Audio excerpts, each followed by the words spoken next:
Bien.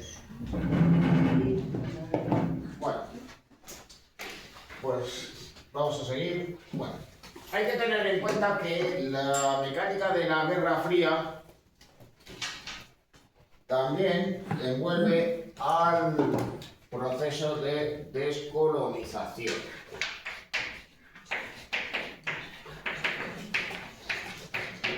Que es como viene a definirse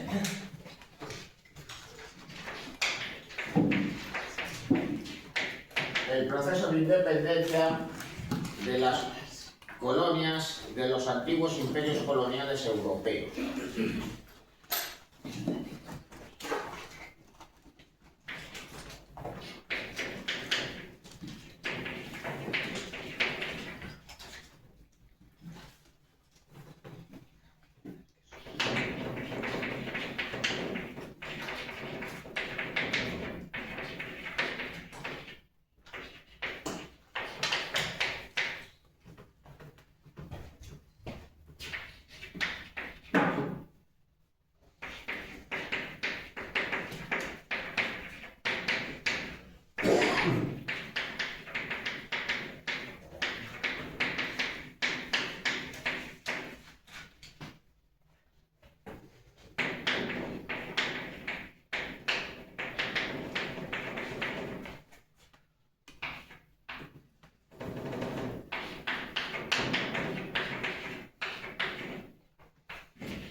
Bueno, su precedente anterior en el tiempo fue la independencia de las colonias europeas en América.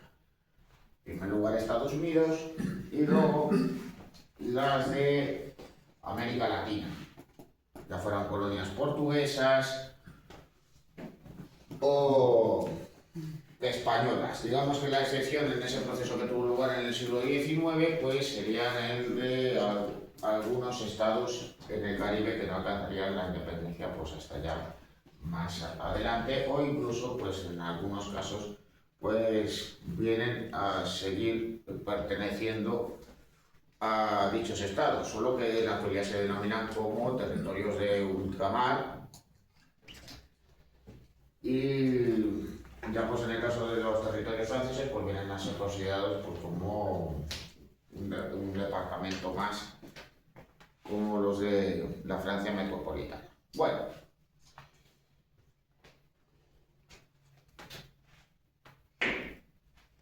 el proceso pues se inicia justo tras la Segunda Guerra Mundial y el primer territorio, digamos, destacado que alcanza la independencia es la India. Allí el nacionalismo había ido ganando fuerza y apoyo popular a lo largo de la primera mitad del siglo XX, siendo encabezado, además por este sí no está conocido, Mahatma Gandhi, que no fue de todos modos el único líder de los independentistas de la India. Pero de todos modos pues acaba acaba subiendo pues, por tanto al poder cuando la India alcanza la independencia en 1947, aunque sería asesinado poco tiempo después.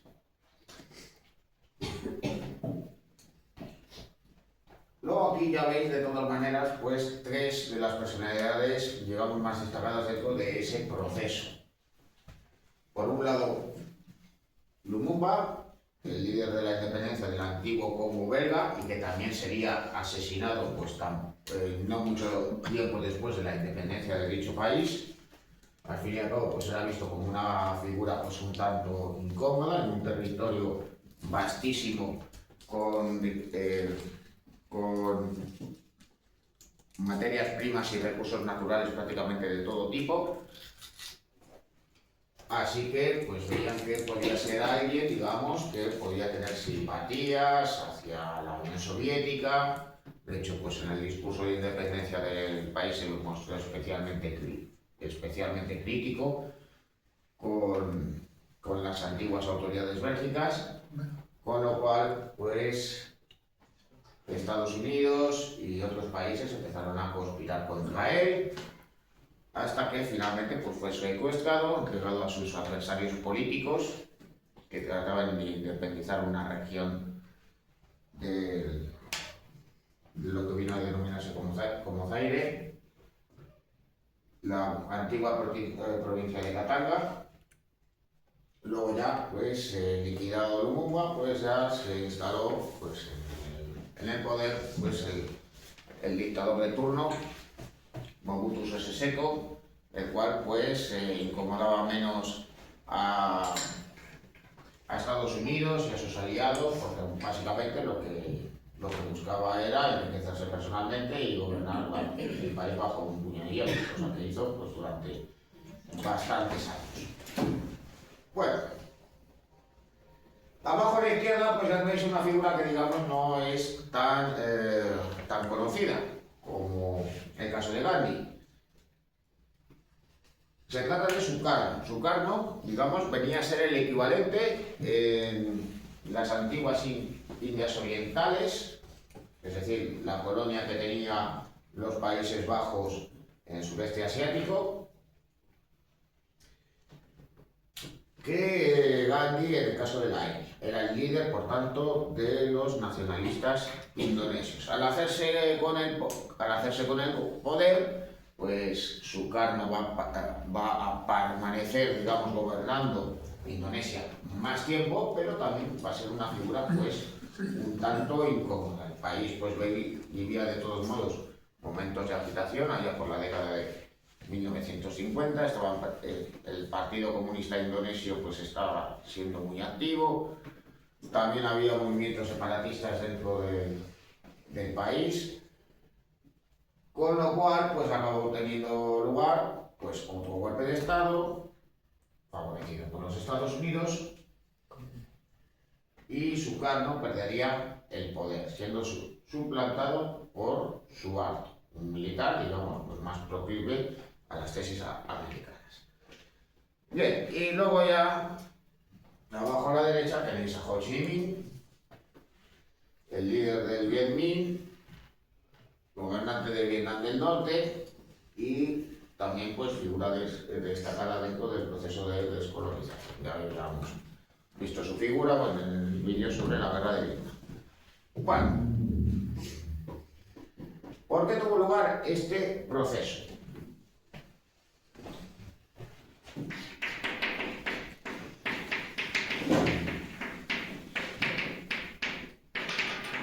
En primer lugar,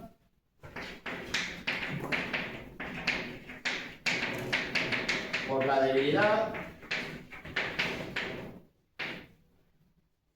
de las antiguas potencias coloniales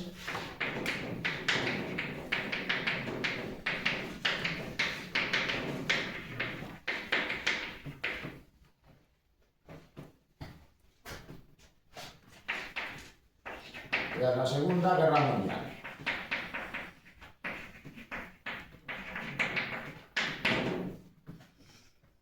Francia, el Reino Unido, Bélgica, Países Bajos, Italia, no podían mantener la administración de dichos territorios, eran países que se encontraban arruinados tras el final de la Segunda Guerra Mundial y no podían ejercer pues, un control efectivo como había tenido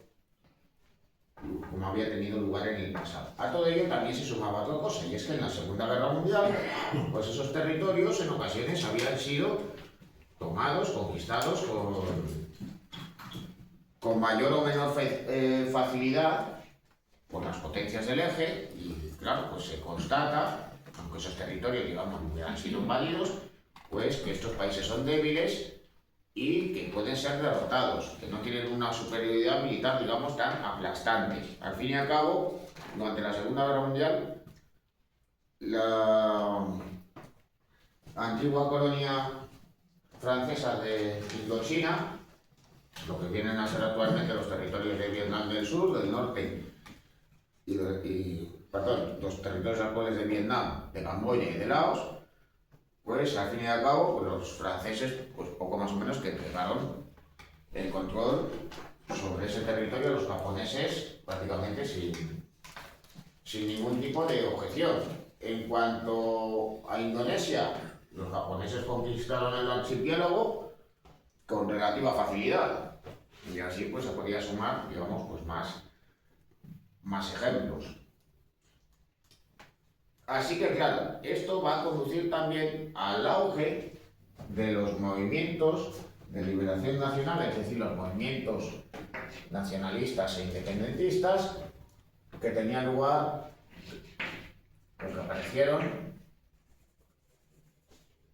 en esos territorios. Pero además también se va a dar una tercera circunstancia.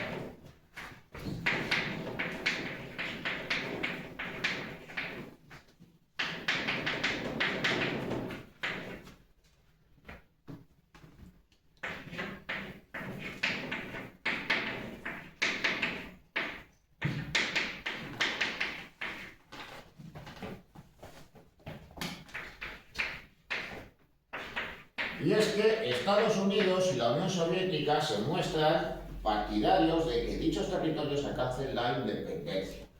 En primer lugar, porque se manifestaban como contrarios a los imperios coloniales. Estados Unidos había venido, digamos, a afirmarse históricamente en ese sentido.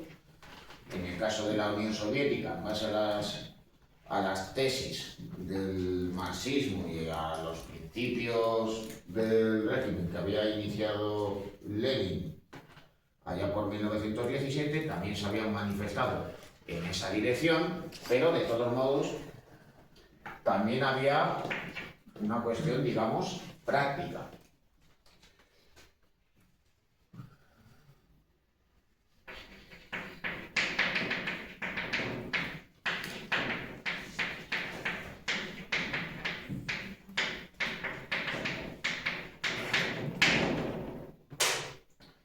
Eso se debió a la propia mecánica de la Guerra Fría. Pensaban en Estados Unidos y también en la Unión Soviética que, claro, esos nuevos países independientes podrían servir mejor a sus intereses estratégicos que si formaban parte de esos imperios coloniales. Porque al fin y al cabo, pues no iban a poner, digamos, por decirlo coloquialmente, meter las narices. Existirían esas autoridades coloniales procedentes de la metrópoli y la política que seguiría pues guardaría relación con esos intereses nacionales que hubiera en Europa y no los intereses norteamericanos o soviéticos. Así que claro, una vez que estos países alcanzan la independencia, pues va a haber una carrera para ganarse el apoyo y la colaboración de esos nuevos países. Bueno, no obstante, eso no quiere decir, digamos, que esos países se vendieran al mejor costo. Digamos que lo que buscaban era que su independencia tuviera una continuidad en el tiempo. Así que va a surgir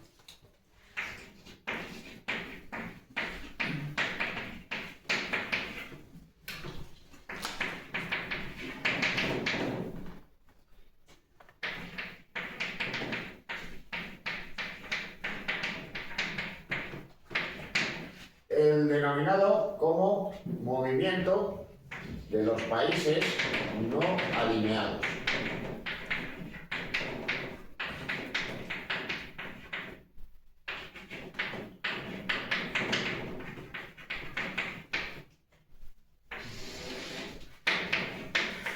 El cual buscaba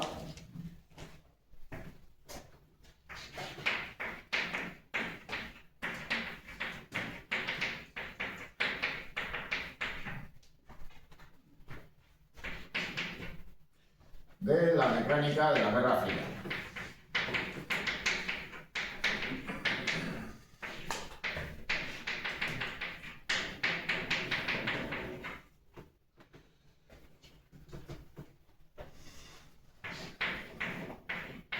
Aunque de todas maneras, en general, estos países venían a simpatizar con el bloque comunista.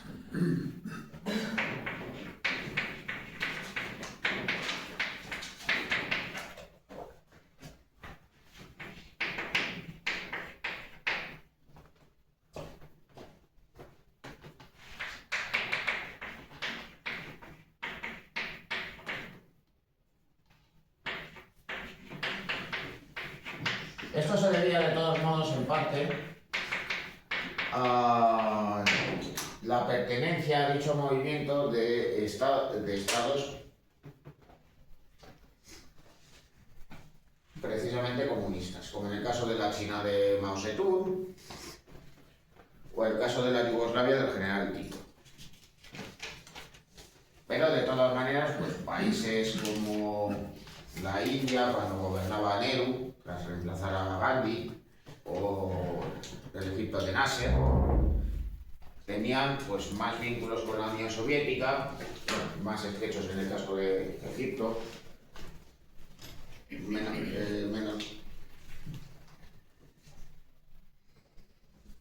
menos fuertes en el caso de la India. Pero de todos modos, pues esto pues vino a condicionar, digamos, pues también el desarrollo de alianzas dentro de la Guerra Fría. Con el paso del tiempo, el movimiento de los países no alineados va a entrar de todos modos pues en declive, aunque de todas maneras también servía para otra cosa, y era pues para apoyar a esos movimientos independentistas y a aquellos territorios que todavía no habían logrado alcanzar esa independencia que ellos buscaban. Porque al fin y al cabo el proceso de descolonización se dio, digamos, pues prácticamente a lo largo de toda la Guerra Fría. Es decir, esos países pues se independizaron en la segunda mitad de la década de 1940, a lo largo de la de los 50, a lo largo de la de los 60, 70, aún en la década de los 80. Incluso, pues todavía en la actualidad hay reminiscencias, pues precisamente de esos antiguos imperios coloniales.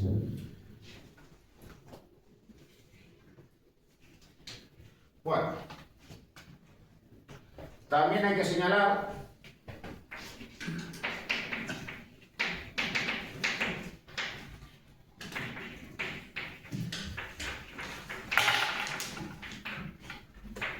el papel de las Naciones Unidas.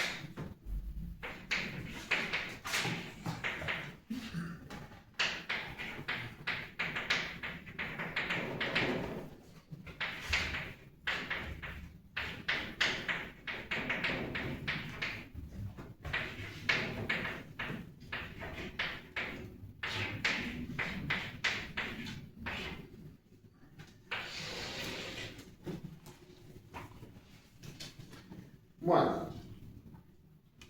la ONU había tenido como precedente la antigua Sociedad de Naciones surgida tras la Primera Guerra Mundial, pero esta había acabado disuelta en 1939 tras haber fracasado en su intento de impedir el estallido de una nueva guerra mundial. El presidente Roosevelt tenía un sueño y era volver a crear un nuevo organismo supranacional que favoreciera el diálogo diplomático y que por tanto resolviera los conflictos del mundo. Bueno, pues a lo largo de la historia de las Naciones Unidas pues se demuestra una cosa tan simple como que no ha sido capaz de evitar. Y los problemas estructurales que existen desde su inicio, pues digamos que se han venido a agravar con el paso del tiempo, porque en parte pues venía a responder, digamos, a un juego de equilibrios que se justificaba en base a la Guerra Fría. Pero de todos modos, aún así, no se puede hablar de un fracaso absoluto, ni mucho menos. Porque al fin y al cabo, pues también ha contribuido, pues si no a impedir el desarrollo de guerras y de conflictos a escala mundial, a resolver y a evitar también algunos de ellos.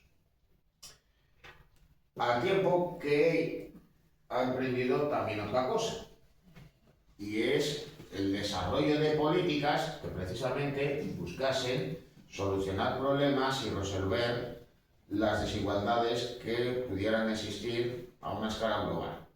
problemas, además, digamos, de todo tipo. No solo, digamos, de carácter económico o de carácter social, sino que además, digamos, que engloban cuestiones muy amplias. Eso sería a través de sus agencias y programas. ¿Cuáles serían? Bueno, algunas no son tan conocidas y algunos son muy conocidos y otros no tantos. Bueno, tenéis el caso de la UNICEF, un fondo para la protección de la infancia. Vamos que cuando, digamos que sobre todo, pues guarda relación, pues precisamente en aquellos países donde tienen lugar esos conflictos o aquellos relacionados con el tercer mundo, donde pues especialmente, digamos, la infancia viene a ser la población, digamos, más vulnerable. Está el caso del PNUMA, que curiosamente tiene su sede en Kenia, porque al fin y al cabo también esto tiene su justificación. Es la agencia correspondiente a la protección del medio ambiente. Y claro, en África hay muchos espacios protegidos, pero claro, estos son vulnerables precisamente porque muchos se encuentran en países en vías de desarrollo o del tercer mundo y por tanto están en una situación, digamos, de extrema vulnerabilidad en muchas ocasiones, con lo cual, digamos, que el hecho de que esté la sede precisamente en Kenia, pues ayuda a que haya un seguimiento, digamos, pues más cercano. Bueno, luego también está el Programa Mundial de Alimentos, que permite, pues, no solo las retribuciones propiamente con dinero o con alimentos, sino también, pues, que se lleven a cabo políticas al respecto. Y que guarda relación, por tanto, también con la FAO, el Fondo para la Alimentación y la Agricultura. Al fin y al cabo, pues ha contribuido también a la mejora de las explotaciones agrícolas.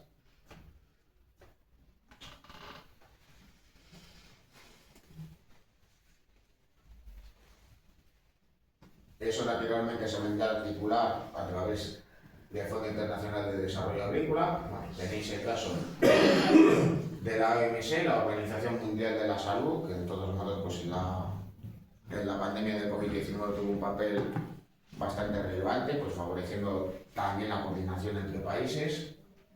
El Fondo Monetario Internacional,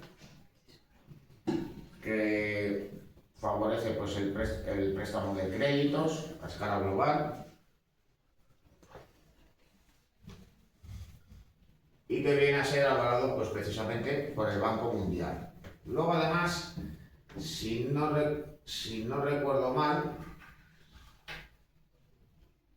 no sé exactamente si el presidente del Banco Mundial es norteamericano y el del Fondo Monetario Internacional es europeo o viceversa, o si se vienen a alternar en cada ciclo. El del Fondo Monetario es francesa, ¿no? No es Christine Lagarde. Fue Christine Lagarde, pues se propuso en su momento, también hace unos años a rato.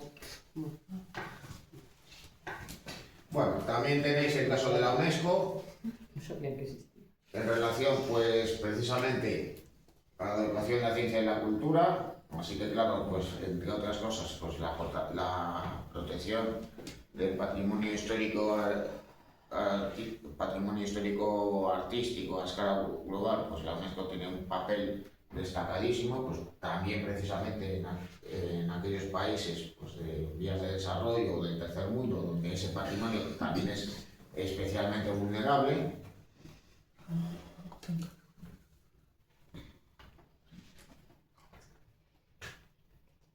Tenéis el caso de la UNRWA, que se encarga de llevar a cabo, pues, curiosamente, obras públicas en los territorios palestinos y también pues, en los países limítrofes, porque al fin y al cabo todavía siguen existiendo pues, en Líbano, en Jordania, campos de refugiados que datan ya pues, de hace bastantes décadas y que guardan relación con la ACNUR, la agencia que se encarga de los refugiados. Bien.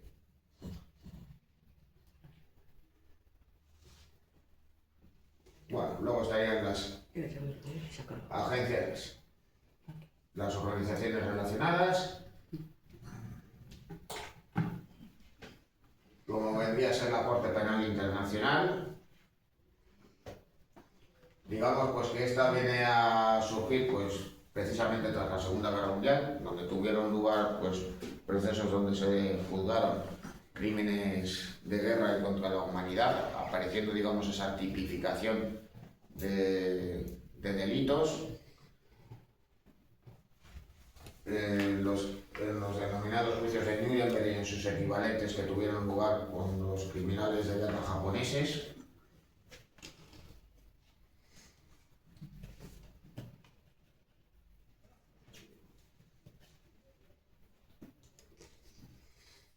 Luego también, ya por último, la Organización para la Prohibición de Armas Químicas. El uso de armas químicas está absolutamente prohibido por parte de cualquier ejército, así que por tanto vienen a ser los responsables de que los arsenales de los países miembros de las Naciones Unidas pues cumplen con ese requisito.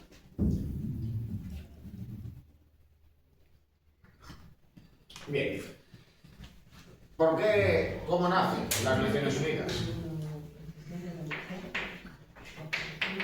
¿Hay uno para proteger a las mujeres de En relación a la mujer y en cuestiones relacionadas también pues países que no serán? con aquellos que sufren pues también persecución tipo étnica, religiosa, etcétera, etcétera, me parece que también hay, Sí que tiene. también hay programas. Sí, no me ha dado tiempo a verlo. A ver. No, que no esté. Abajo del todo, por Abajo ejemplo. del todo.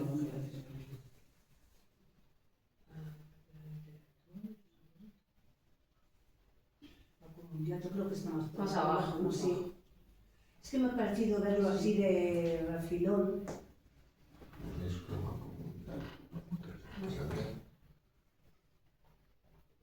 Anusida,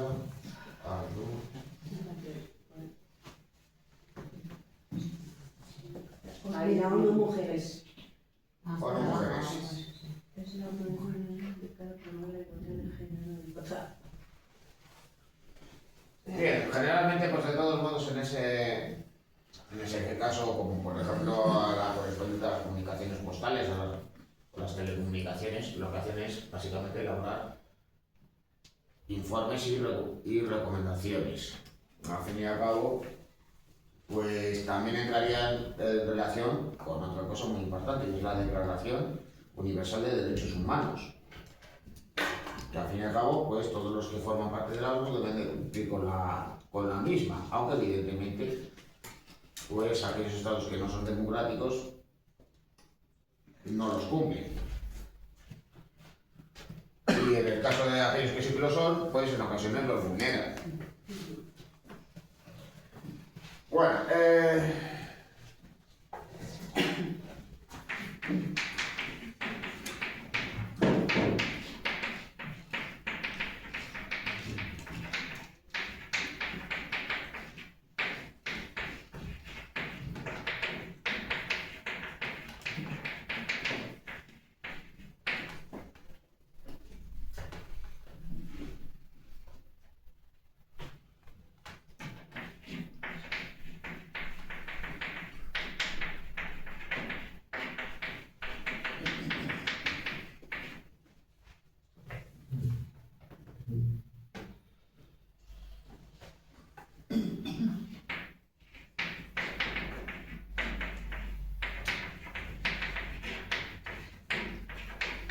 en ese sentido, digamos que venía a ser una diferencia muy evidente en relación a la Sociedad de Naciones, que te contaba con una Asamblea General y lo que venía a determinar, pues en ocasiones era sanciones económicas, o embargos de determinadas materias primas estratégicas, pero al fin y al cabo digamos que no tenían esa complejidad que tienen las Naciones Unidas en la actualidad.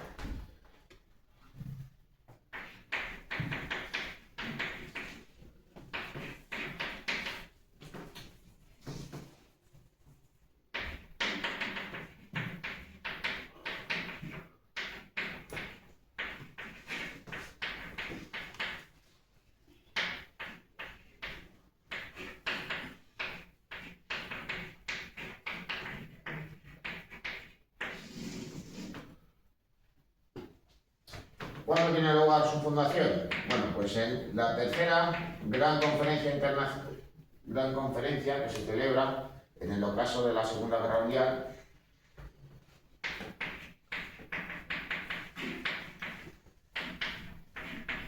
la Conferencia de San Francisco.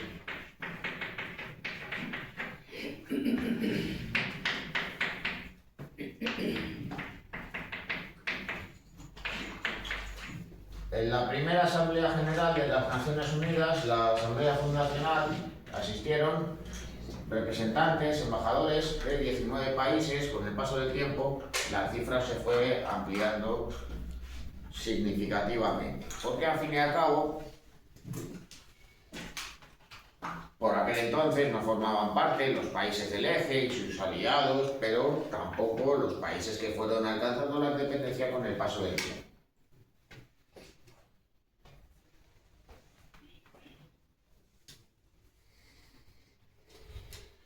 Bueno,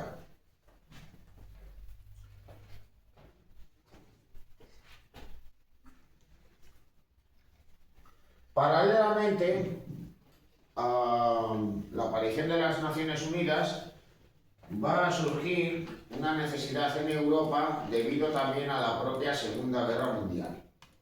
Se había constatado, pues por un lado, que las economías europeas tenían que colaborar entre sí en el esfuerzo de reconstrucción económica, pero por otro lado también había que evitar pues, esos conflictos que habían tenido lugar en el pasado y que por tanto había que abandonar esas rivalidades que habían tenido lugar anteriormente en el tiempo, rivalidades pues, territoriales, políticas, en su momento también religiosas, etcétera, etcétera.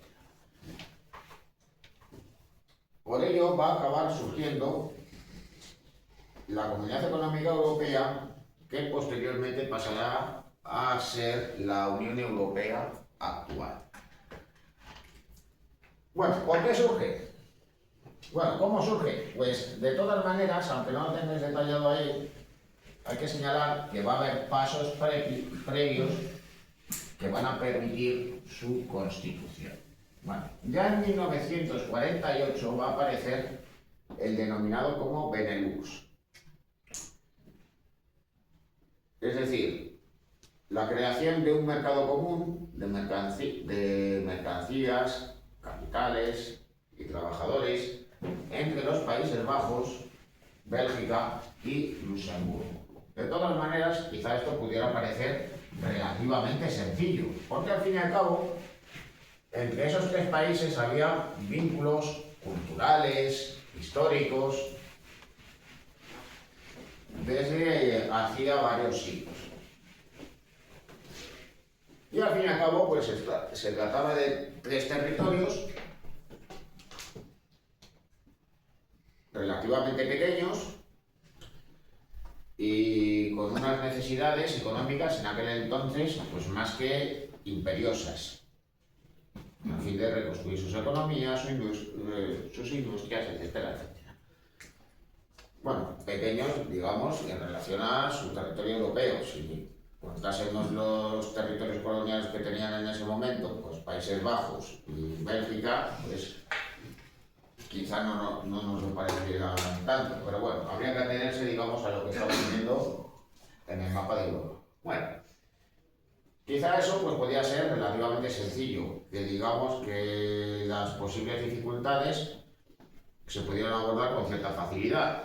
Pero claro, ¿qué podía pasar, por ejemplo, entre Francia y Alemania, que se habían enfrentado entre sí en dos guerras mundiales y antes de eso pues habían tenido también sus enfrentamientos, como los que habían podido tener, por citar los dos ejemplos, en el siglo XIX,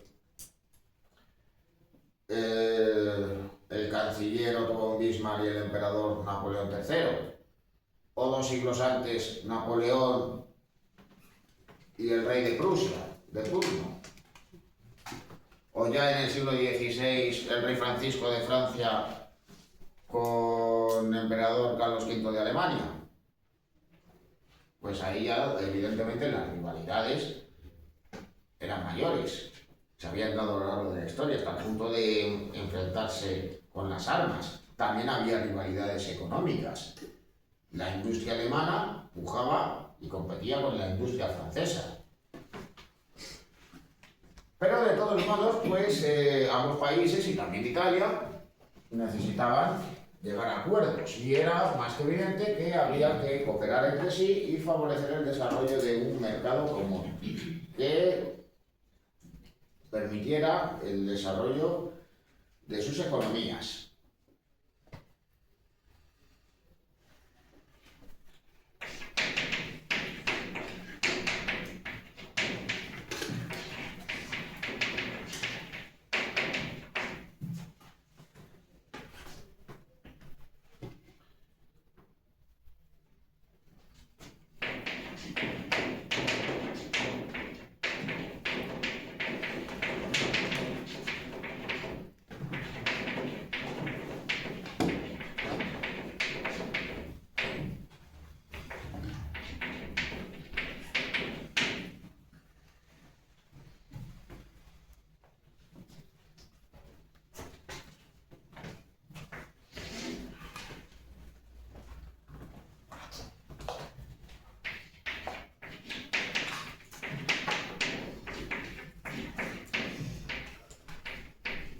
Por ello,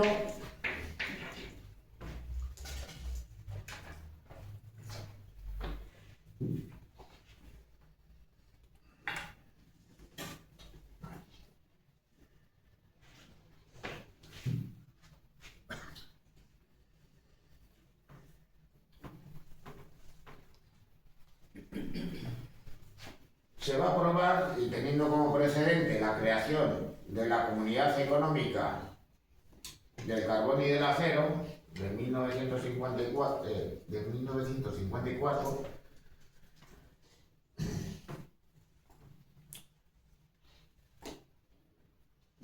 la creación de la Comunidad Económica Europea, junto con la del Euratom. ¿Por qué se crea primero la Comunidad Económica del Carbón y del Acero? Bueno, pues porque se consideraba que esas dos materias primas estratégicas eran claves en el desarrollo de las economías nacionales. Por un lado, digamos que esos países pues, necesitaban sus recursos naturales, pero también se los podían ofrecer a aquellos que lo necesitaban.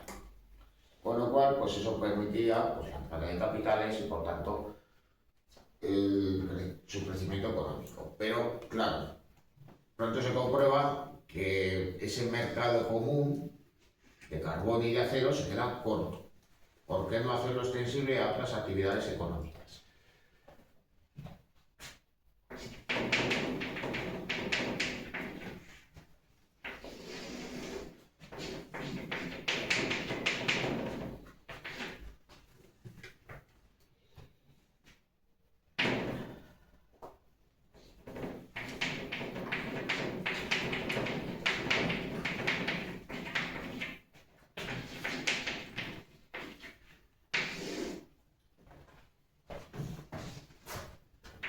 Así, por un lado, se crea el Euratom, una agencia que permitía la cooperación entre los países de la CEE en materia de energía nuclear para uso pacífico.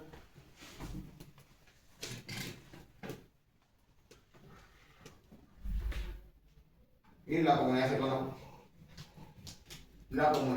Económica Europea, que buscaba favorecer el comercio entre los 6 países fundadores y por tanto permitir el crecimiento económico. ¿Qué 6 países fueron los fundadores?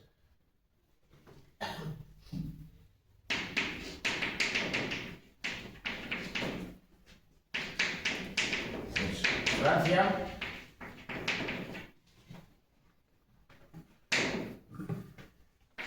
la República Federal Alemana, Italia, Países Bajos,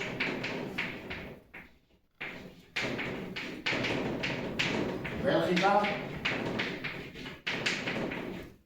y Luxemburgo. Y además, desde un inicio, remarcaron esos países que este nuevo organismo supranacional tenía que estar integrado por democracias.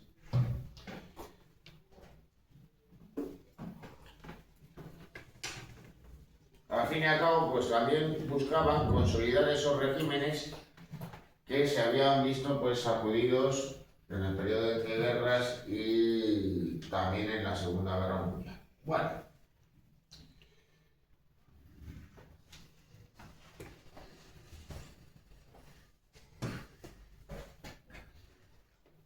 Con el paso del tiempo y viendo, digamos, el éxito que tiene la CEE, esta se va a ver ampliada y transformada. En primer lugar, va a ampliarse su número de miembros hasta los 27 actuales.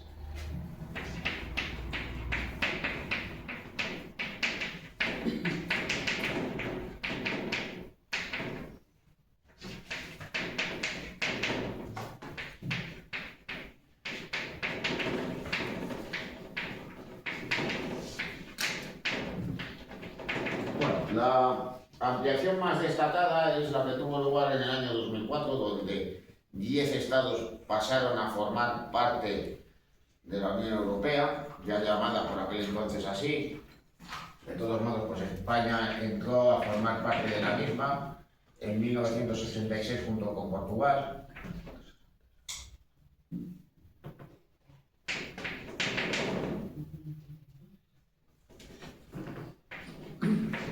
Pero además, digamos que esta unión más ampliada... En 1986. 1986, ¿qué España y España y Portugal. España y Portugal en 82, no lo sé. No, fue en el 86, fue en el 86. 86. Además lo tenéis aquí.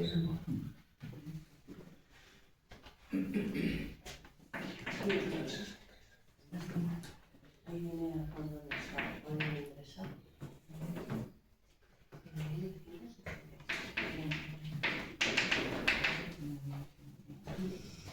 Bueno, en ese proceso además pues tuvo lugar el denominado como Brexit, el abandono del Reino Unido de la Unión Europea tras la celebración de un referéndum allá por 2020. También se contempla pues, la ampliación hacia nuevos estados. Uno de los candidatos pues, sería Ucrania, que por razones obvias pues, no se va a integrar en la actualidad en la Unión.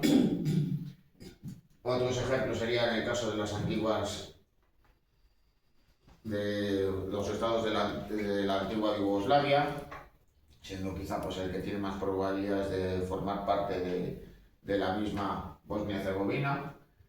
Y también el caso de Turquía, candidato sin fecha desde hace muchos años y que no se ha integrado pues, dentro de la misma por varias razones.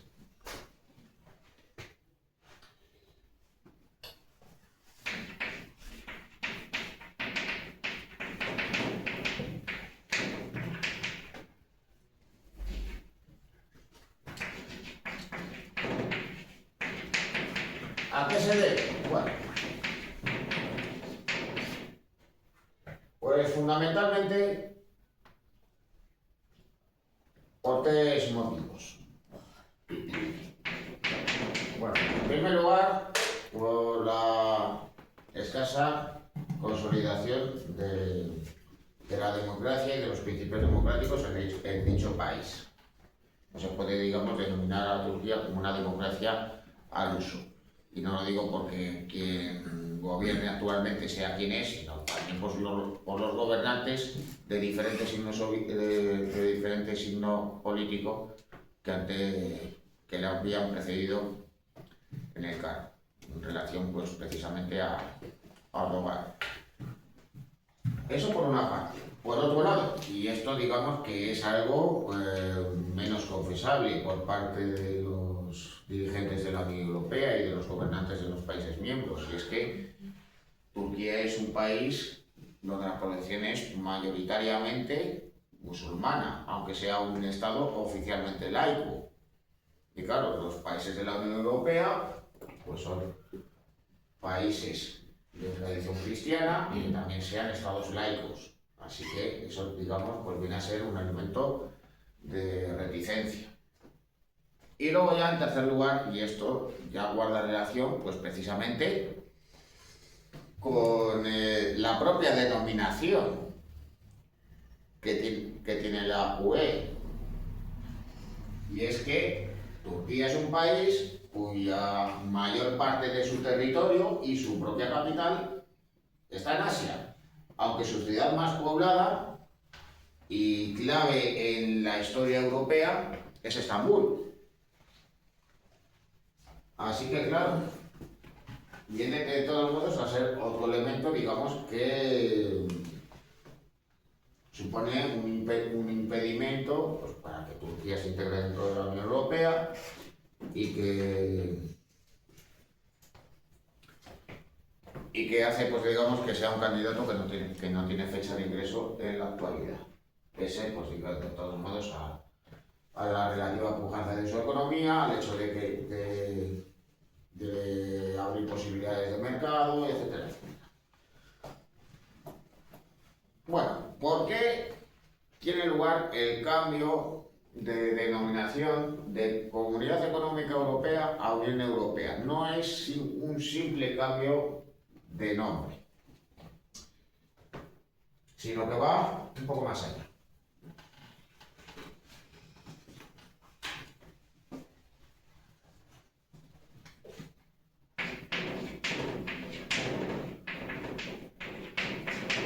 Es que con el tiempo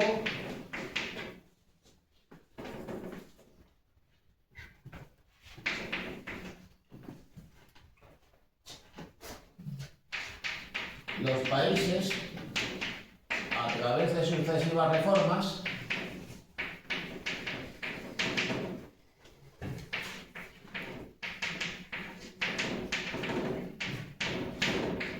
han vivido un proceso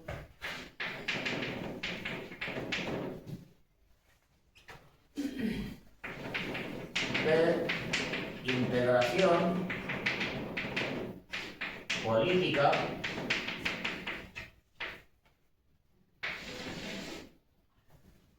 a la vez que económica. Es decir, que no solo, digamos, se han ido llevando a cabo cambios para que el mercado común fuese realmente un mercado común de materias primas, mercancías y capitales, sino que además pues, se hiciera extensible a otros aspectos. Pues, o sea, comentabas antes el tema de Turquía, porque es asiática y demás. Pero de todas formas, dentro de la Unión Europea hay algún país que está asociado, que es un poquito extraño, como el caso de Israel, ¿no? No, lo que hay son acuerdos. La Unión Europea firma acuerdos con terceros países. Israel en sí está asociado a la Unión Económica Europea. Y de hecho Israel es No, el primer... y te explico qué. Porque los que realmente están asociados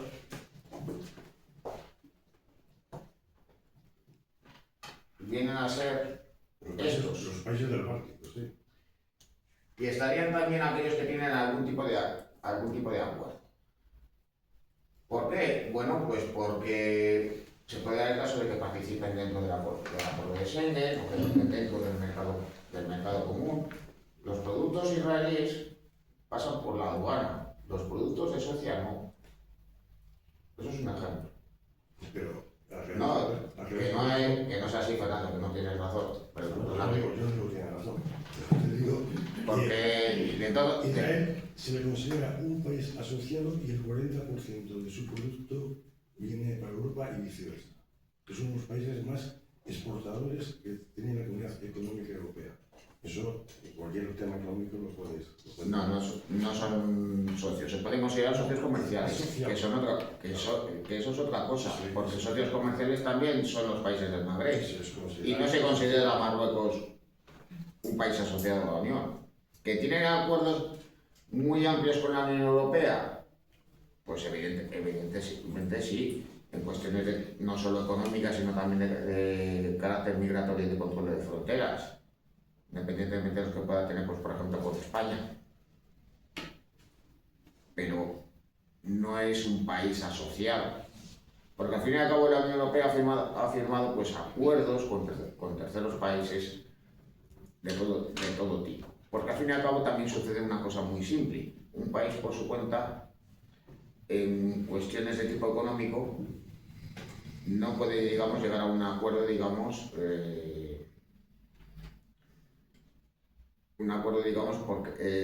porque sí. Tiene que conocer el caso de la Unión Europea y luego buscar llegar a una serie de acuerdos. Vienen a ser, pues, sobre todo a la hora de, más que de abastecer de materias primas, sobre todo de cara a la entrada de manufacturas. Porque al fin y al cabo, por ejemplo, pues en el caso del petróleo o del gas natural, pues estos tienen unos puntos de entrada muy concretos. Muy especialmente en el caso del gas natural, que llega a través de la Europa continental o el que llega a puerto. Y luego ya estarían, pues, aquellas manufacturas que llegan por barco. Y claro, en ese sentido, pues las manufacturas que vienen de China, que llegan, pues, en esos buques contenedores, pues ¿qué es lo que pasa? Bueno, pues que desembarcan en un puerto, pero pueden desembarcar en cualquier otro. Y allí pagan los aranceles correspondientes. Sin embargo, en el caso, pues, por ejemplo, del gas natural que llega de Rusia, o que puede llegar de Rusia, pues llegan los países de la Europa del Este. La Unión Europea lo regula de una determinada manera, pero sirve, pues, para abastecer a determinados países de Europa, con lo cual esos países, pues, van a llegar a acuerdos o llegaban a acuerdos con Rusia acerca de ese abastecimiento. No sé si me estoy explicando o si me estoy desviando. El caso de todos modos es que evidentemente va a haber países, por proximidad geográfica o por intereses comunes o ambas cosas a la vez, que más probablemente van a llegar a acuerdos con la Unión Europea que con otros países, incluso con sus vecinos. Es más probable que Israel llegue a un acuerdo con cualquier país de la Unión Europea a que llegue a un acuerdo actualmente con Siria, y son vecinos. No lo digo por la situación que hay ahora, sino por la situación que pudiera darse quizás en el futuro, en un par de años, o en 5, o incluso en 20. Bueno,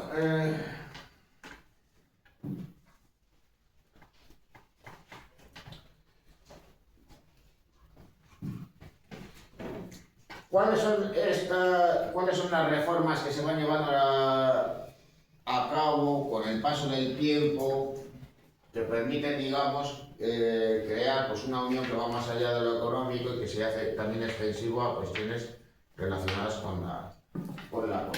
Bueno, pues, en primer término, pues cabría mencionar los acuerdos de Schengen. Bueno, ya con anterioridad se había constituido la política agraria común, la famosa PAC.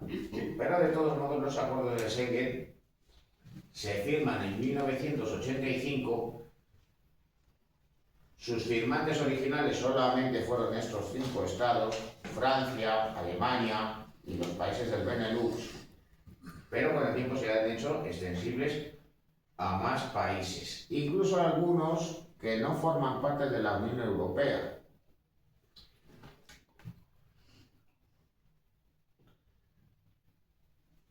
Y es que, al fin y al cabo, pues esto sucedió por una cosa muy simple. Se había pretendido crear un mercado común. Se hacía extensible a materias primas, recursos naturales, manufacturas, capitales. Pero ¿qué pasaba con los trabajadores?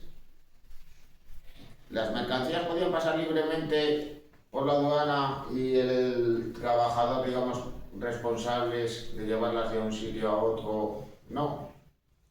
Había que establecer un control fronterizo en determinadas infraestructuras que impidiera o limitase ese libre tránsito y que por tanto el mercado común no lo fuese realmente. Así que por tanto se crearon los acuerdos de Schengen, que favorecían, por tanto, el libre tránsito de trabajadores, inicialmente de trabajadores y luego ya posteriormente lo permitirían simplemente de personas.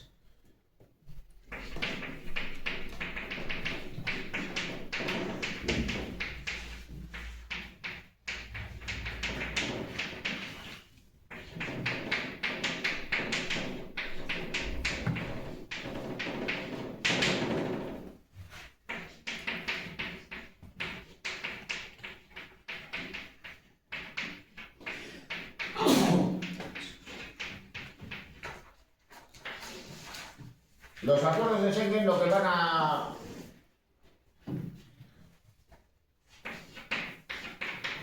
van a terminar estableciendo pues es la eliminación de las fronteras interiores entre los diferentes estados.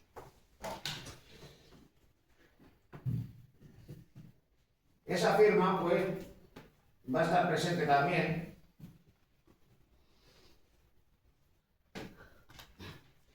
en los puntos de la denominada como Acta Única Europea, que se firma también en el año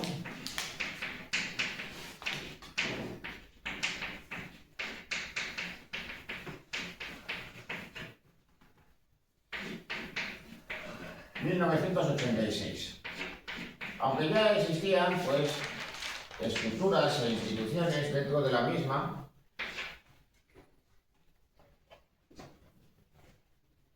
sus atribuciones se van a concretar más y se van a crear mecanismos efectivos de cooperación entre los estados y también en materia económica para que el mercado común realmente fuese efectivo. También la más importante de ello es que el Parlamento Europeo se va a constituir, digamos, realmente tal y como lo entendemos en la actualidad, aunque luego sus competencias, digamos, se van a ampliar y se van a reforzar.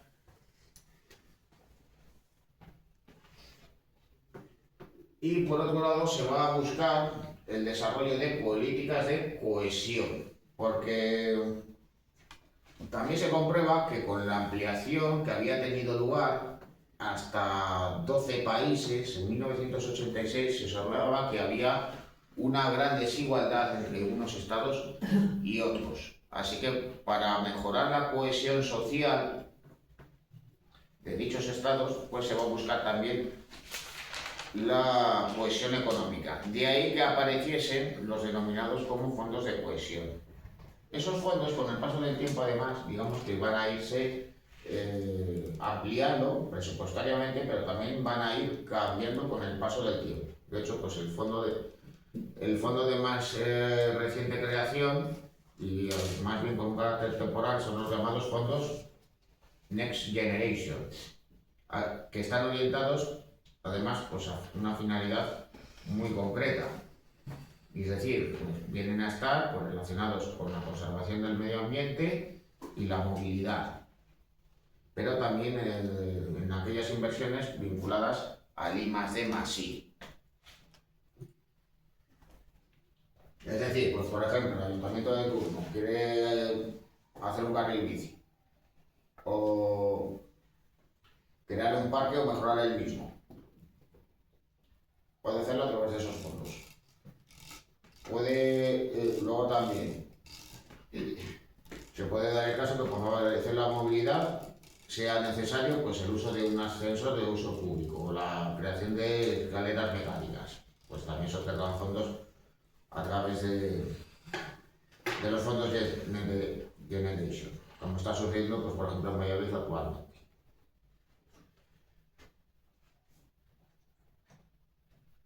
Bien, la Acta Única Europea es, digamos, el primer gran cambio destacado en cuanto a la adopción de políticas dentro de la Comunidad Económica Europea y que van a sentar las bases al proceso de integración tanto económico como político. Ya digamos que las necesidades habían ido cambiando con el paso del tiempo y los objetivos de la Unión, o más bien de la futura Unión, también no van a ser. El siguiente gran paso, digamos que el gran tratado que va a suponer la verdadera reforma de la Unión va a ser el Tratado de Maastricht.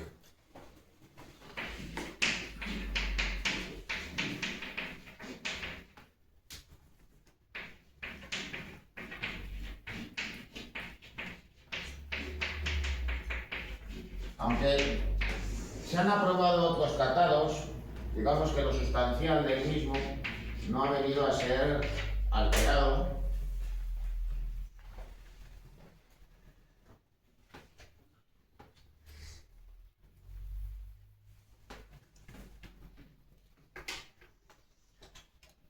Bueno, en primer lugar, pues instituciones que habían sido creadas en el pasado van a desaparecer porque ya se observa que la finalidad de las mismas pues no tiene especial sentido y al fin y al cabo pues no era necesario mantener esas instituciones y su estructura burocrática. Va a desaparecer la CECA y va a desaparecer también el Euratom como instituciones. Se van a integrar, por tanto, digamos, esas estructuras dentro de la que va a denominarse pues, simplemente como una Comunidad Europea y luego ya, finalmente, Unión Europea. Por otro lado, se nos van a sentar las bases de las 4 grandes instituciones que existen actualmente: el Consejo de la Unión Europea, el Consejo Europeo, la Comisión Europea y el Parlamento Europeo. Y luego también cabe señalar 2 cosas que, digamos, se van a desarrollar en ese momento. Por un lado, va a ser la llamada PESC, la Política Exterior y de Seguridad Común. Los estados van a empezar a cooperar en materia de interior y en control de fronteras.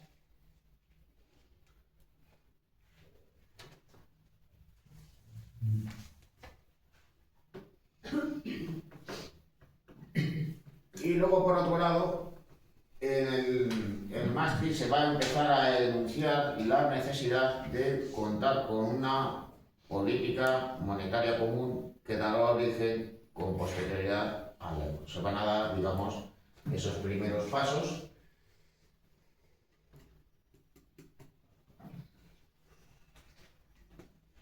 Porque, claro, primero será la adopción de una política monetaria común, después la creación del Banco Central, junto con la creación del Banco Central Europeo, y finalmente la creación de una moneda única.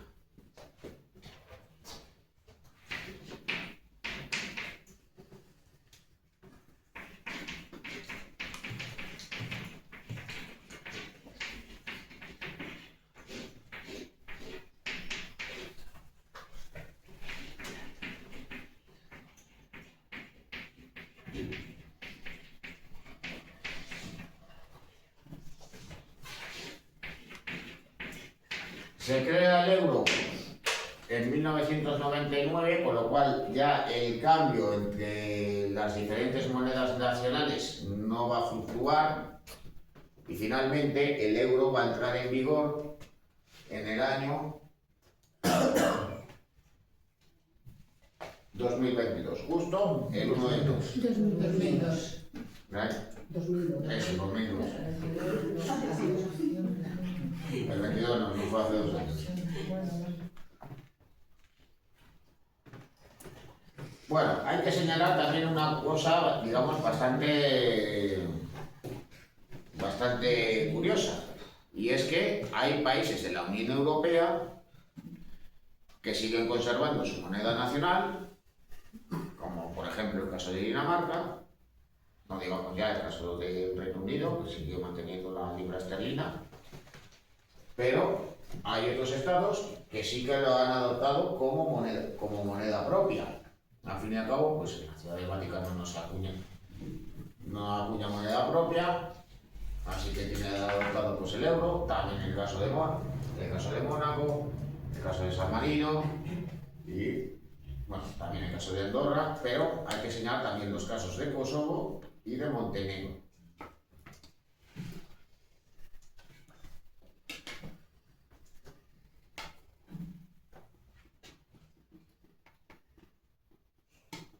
Bueno, de todas maneras, aún así, los países que adoptaron el euro como moneda debían de cumplir con una serie de requisitos en materia económica, digamos que tenían que tener sus economías saneadas para poder adoptar el euro como moneda y que por tanto pues las economías del resto, digamos, no se vieran afectadas. Pero bueno, de todos modos, aún así, pues eso no pudo impedir que tuviera lugar pues, la denominada como crisis del euro. Ya en la primera década del siglo XXI. Bueno, instituciones de la Unión Europea.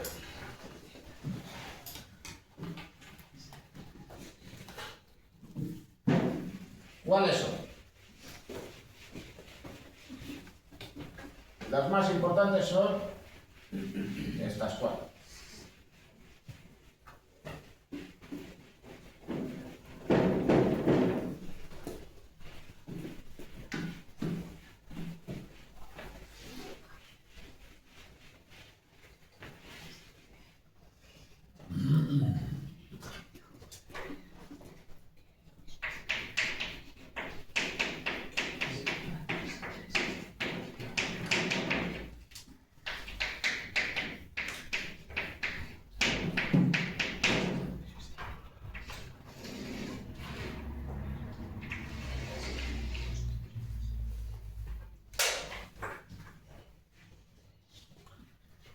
Bueno, pues en primer lugar, el Parlamento Europeo.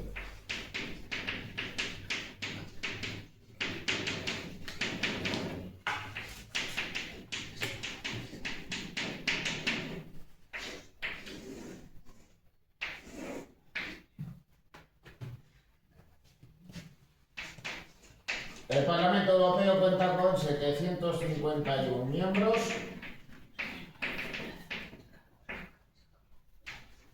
Elegidos mediante sufragio universal, la única institución comunitaria que es elegida por los ciudadanos de la Unión.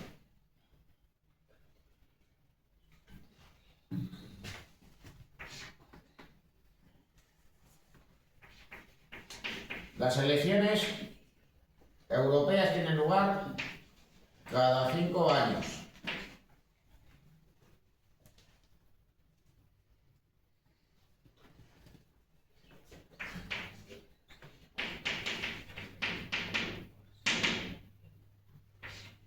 Es la única institución que se encuentra en Estrasburgo y su localización, de todos modos, no es casual.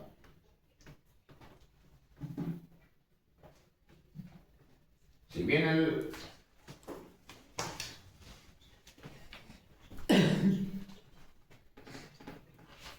es la única que se encuentra en Francia, hay que señalar que Estrasburgo es una localidad fronteriza con Alemania. al encontrarse a orillas del Rin, en la región de Alsacia, una región que había sido anteriormente objeto de disputa entre franceses y alemanes. Así que, por tanto, pues su localización en dicha ciudad, digamos que viene también a poner fin, digamos, a esas rivalidades territoriales que habían tenido lugar en el pasado. Al fin y al cabo, pues, la creación de la antigua Comunidad Económica Europea se había fundamentado, pues, sobre todo en el diálogo entre los gobiernos francés y alemán. Bueno, funciones.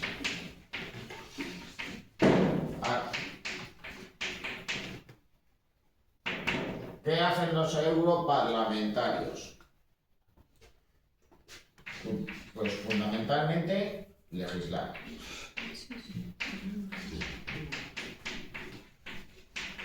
Pero no es la única institución legislativa que existe en la Unión.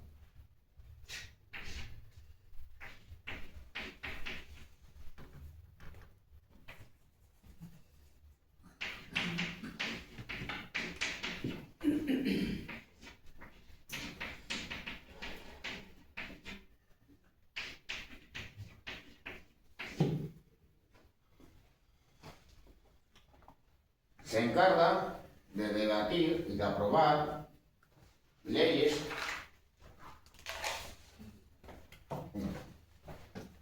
tratados con terceros países y sobre todo el presupuesto. Pero el presupuesto tiene que estar aprobado de manera doble.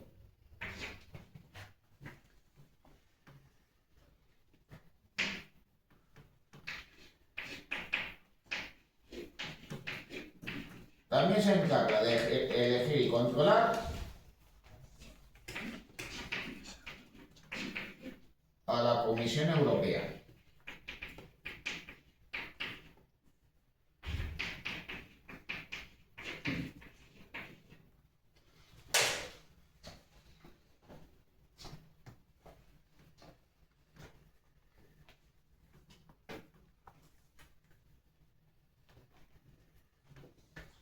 Y bueno, luego también, pues como cualquier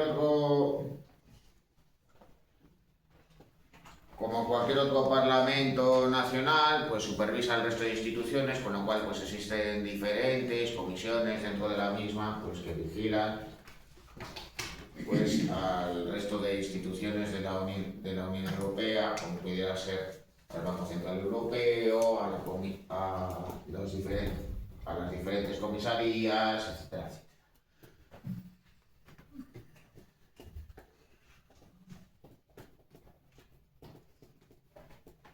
La Comisión Europea.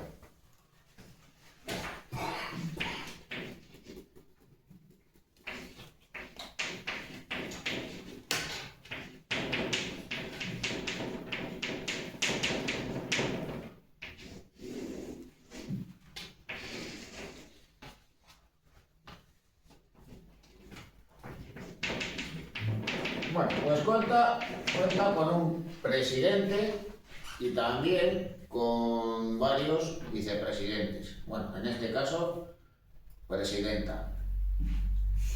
Ursula von der Leyen.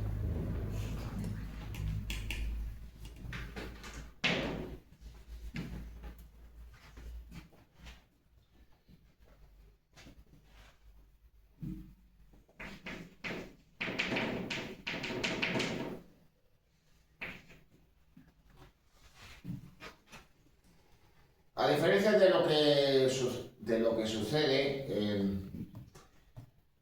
en cualquier otro país de la Unión, se elige al presidente de la comisión y este propone a los comisarios, pero estos tienen que ser revalidados por el Parlamento.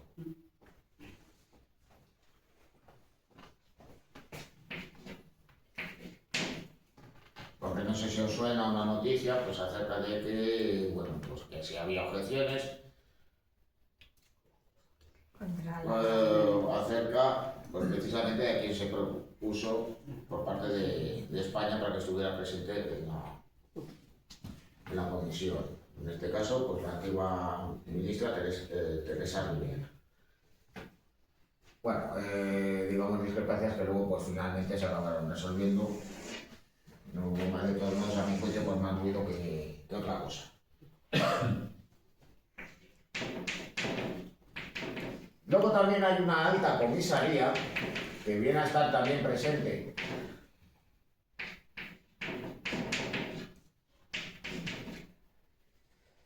en otras instituciones,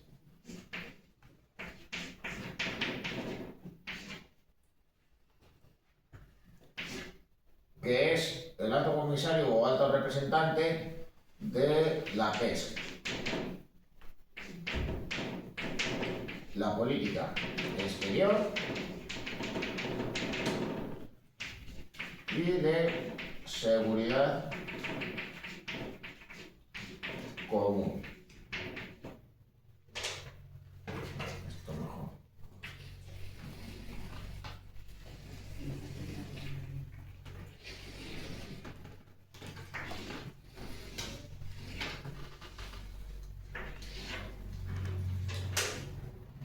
El primer Mr. Pesc fue el español Javier Solana, por cierto, que luego también a su vez pues fue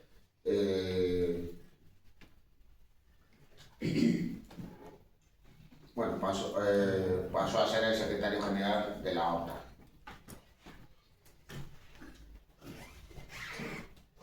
Bien, la Comisión Europea viene a ser quien cumple con las principales funciones ejecutivas.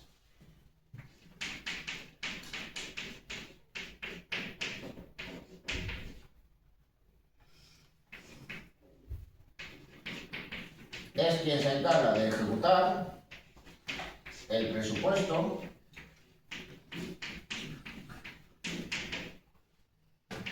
y lo que se vienen a denominar como las directrices, es decir, las políticas comunitarias.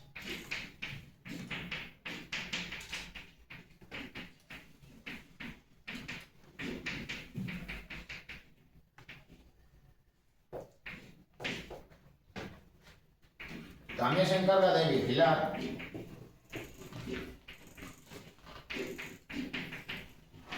el cumplimiento tanto del presupuesto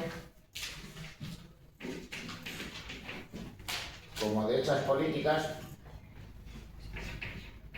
por dichos países, así que puede determinar sanciones si eso no se cumple.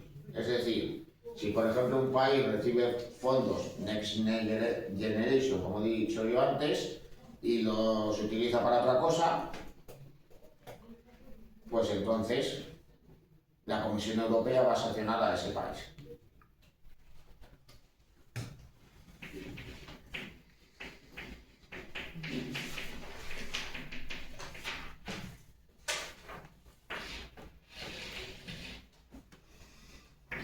Así que yo qué sé, pues imaginaros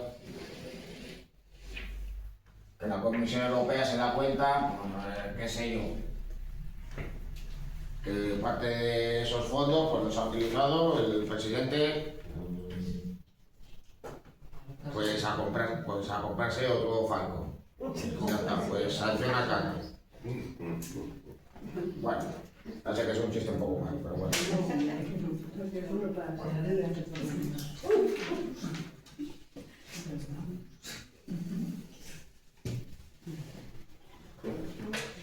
No, pero se ha dado el caso, pues por ejemplo, de que han tenido lugar pues sanciones pues por el incumplimiento de normas, pues por ejemplo, en relación al cumplimiento de los derechos humanos y los principios de la ciudadanía europea. Aparte de cuestiones pues, relacionadas pues, precisamente con la ejecución de los fondos recibidos del presupuesto de la Unión Europea. Bien.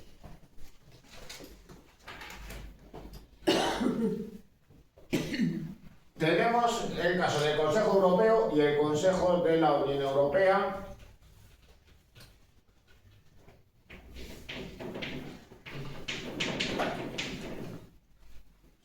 que aunque tengan nombres semejantes, pues no son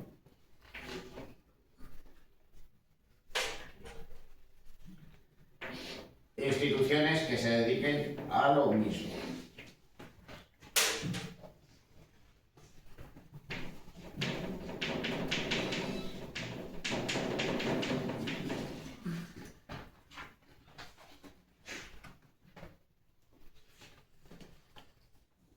Bueno, en el Consejo Europeo va a estar presente el presidente de la Unión, cuya figura, digamos, que es más nominal que otra cosa. Viene a ser una suerte de jefe de Estado, pero digamos que sus funciones están tanto diluidas y por tanto, pues en ocasiones digamos que sus funciones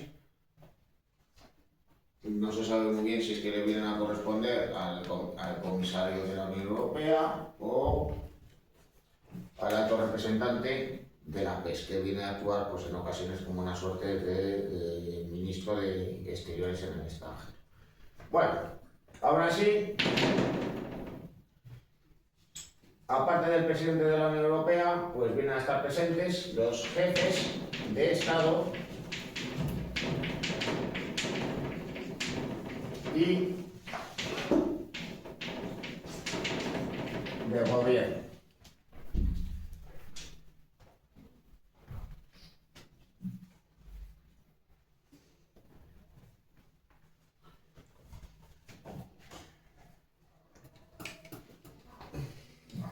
Tienen lugar sesiones, a no ser que se determine celebrar alguna más de manera extraordinaria,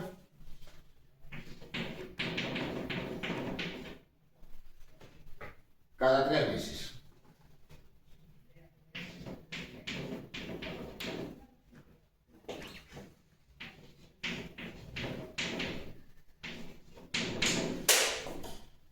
Y bueno, ¿y a qué se dedica? ¿A qué se dedican pues, todos estos jefes de Estado y de Gobierno que se reúnen 4 veces al año?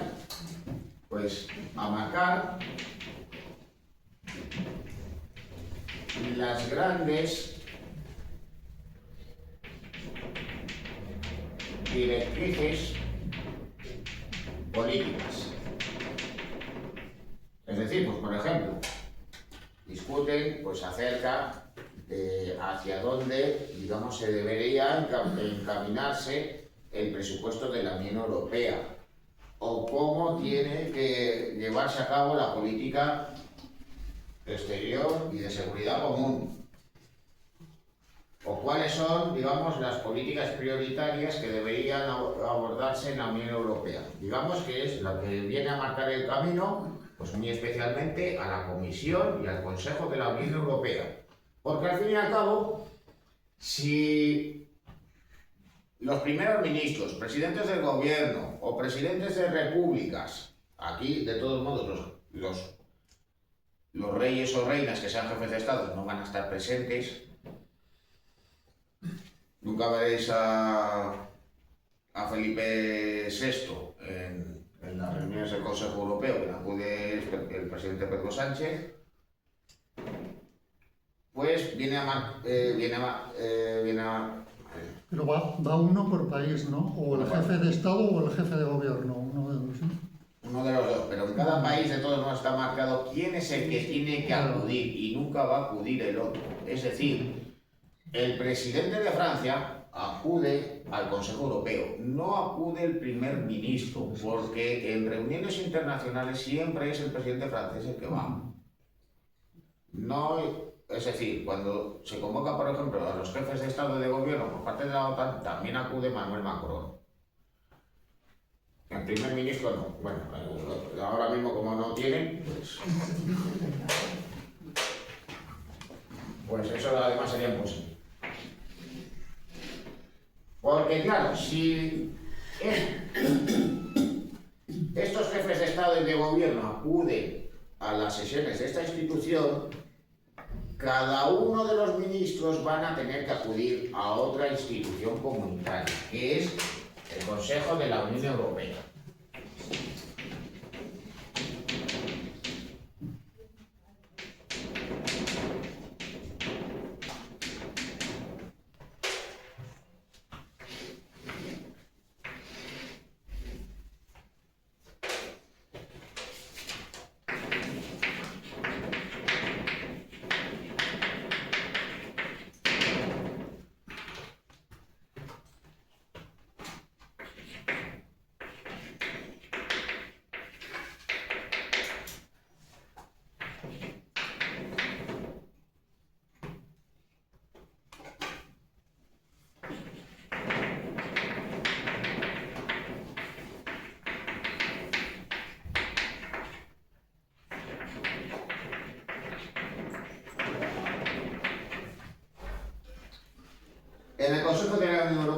estar presente el comisario correspondiente de la Comisión Europea, para la redundancia, y el ministro correspondiente de cada ramo. Si quieren abordar, por ejemplo, si quieren debatir temas correspondientes a la justicia, pues van a acudir los ministros de justicia y el correspondiente comisario de la Unión. Si van a hablar pues temas de cooperación en defensa, pues acudirán los ministros de defensa. Hasta luego. Si van a debatir, pues por ejemplo, algún tipo de cuestión sobre el medio ambiente, pues los ministros del área de medio ambiente, etcétera, etcétera, etcétera.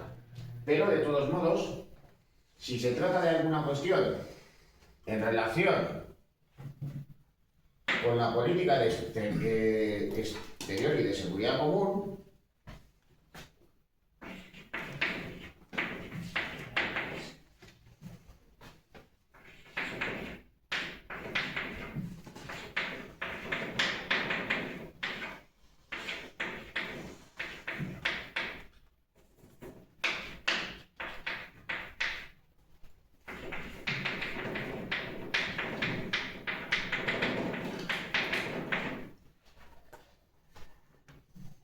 en el caso que corresponda,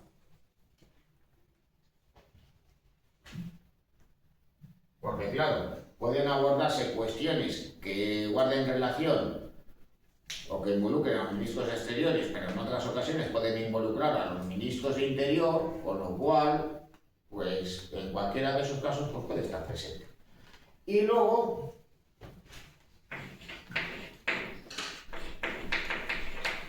también estará presente la presidenta de la comisión,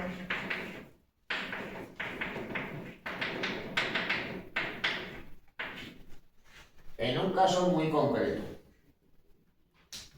y es cuando se debate y aprueba el presupuesto.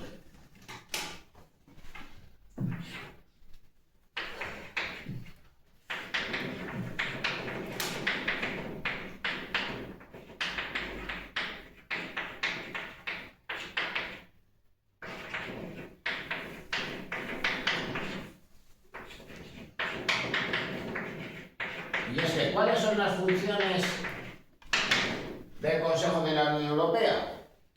Pues también son funciones legislativas.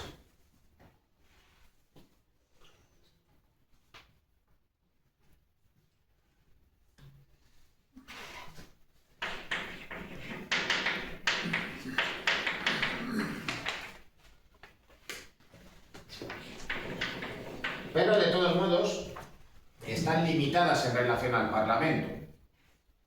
En ciertas cuestiones hace falta doble mayoría, en otros casos el Parlamento Europeo, digamos que decide por su cuenta. Lo más importante, debate y aprueba el presupuesto. Porque de todas maneras,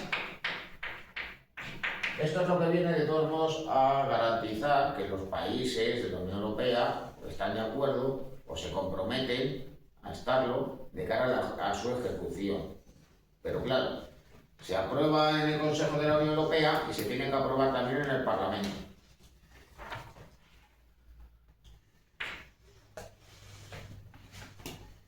También se encarga de desarrollar la política exterior y de seguridad común.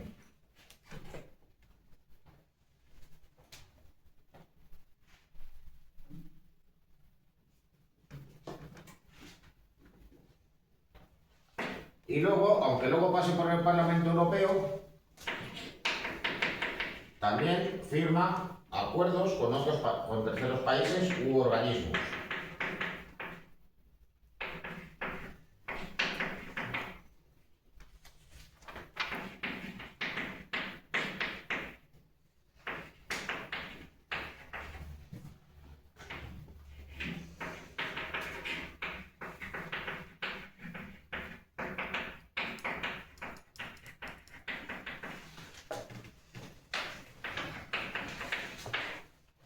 Que hay que firmar Pues algún tipo de acuerdo comercial con China pasa por el Consejo de la Unión Europea.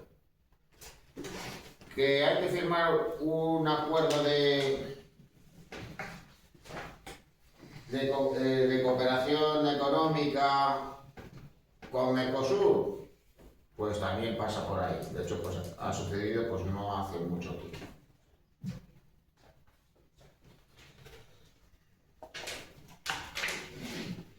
La comisión y los consejos, ¿dónde están? ¿Mm? Están los expuestos que están en Estrasburgo, las tres. Bueno, ya eso digamos que no me parece tan relevante. Ah, bueno, ya. Porque bueno, la sede de la Comisión Europea está en Bruselas, que viene a ser una suerte de capital de la Unión Europea. Luego también la sede del Consejo Europeo y de la Unión Europea también se encuentran allí. Por si fuera poco, pues algunas de las instituciones del Parlamento Europeo también se encuentran en Bruselas. Luego ya estas otras tres que son importantes, pero que ejecutan, digamos, cuestiones muy concretas, pues ya se encuentran en Luxemburgo y Frankfurt.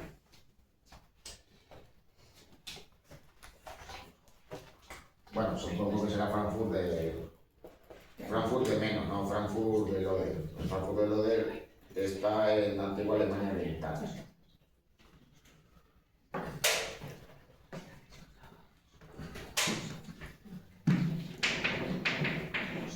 Bueno, el Banco Central Europeo se encuentra en Frankfurt.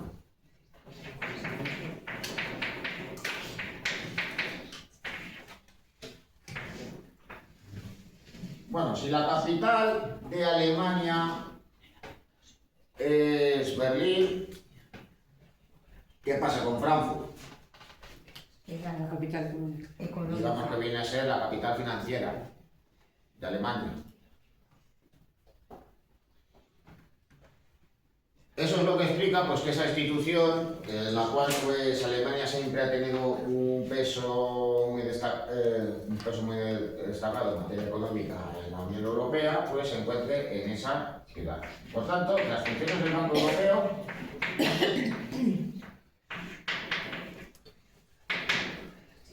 son aquellas relacionadas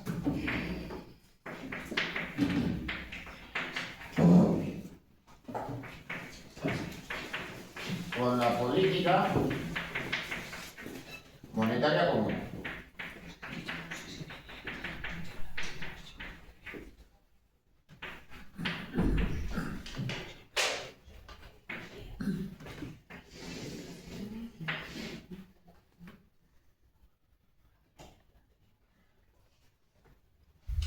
Luego, por otro lado, y esto viene a ser común también a los países de la Unión Europea, pues va a haber una institución que se va a encargar de fiscalizar la ejecución del presupuesto.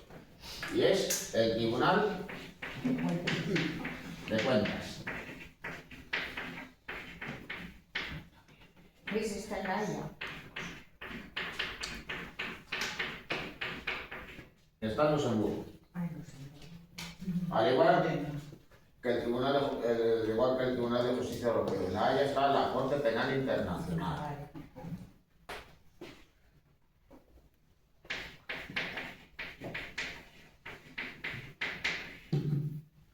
Bueno, naturalmente que la Comisión se encarga de fiscalizar la ejecución del presupuesto, pero quien fiscaliza a la Comisión en la ejecución de dicho presupuesto es el Tribunal de Cuentas.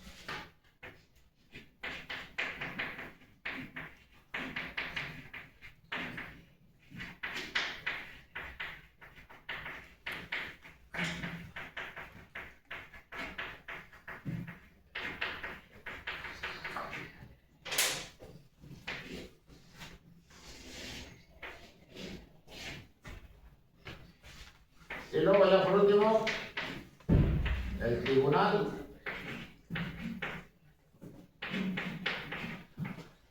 de Justicia Europeo,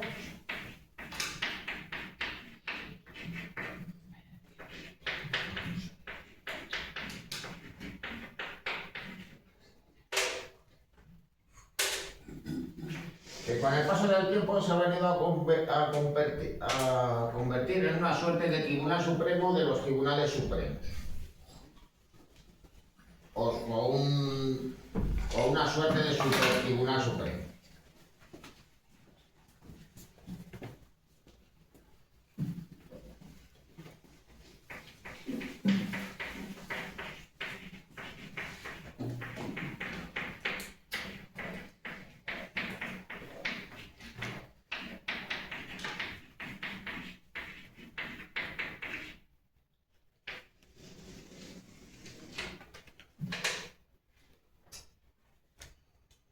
Bueno, funciones.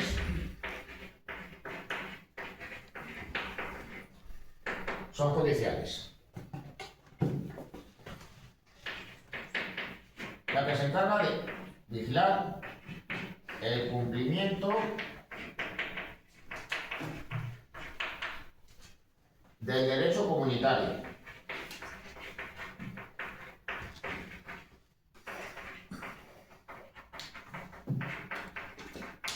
Es decir, que la legislación de la Unión Europea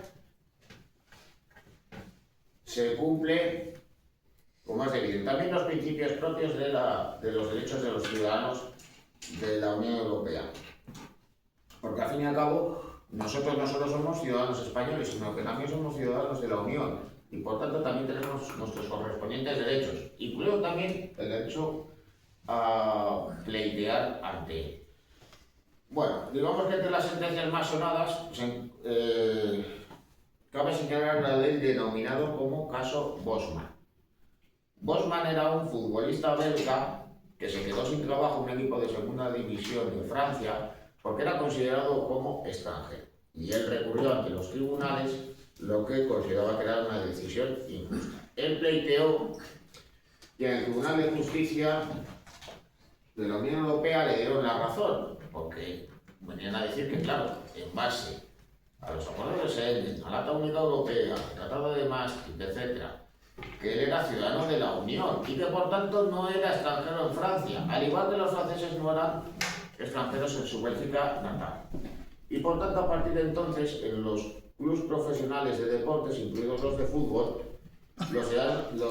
aquellos que tenían la ciudadanía europea dejaron de ser considerados como extranjeros, y aquellos que habían sido nacionalizados en cualquier otro país pasaron tampoco a ser considerados como extranjeros.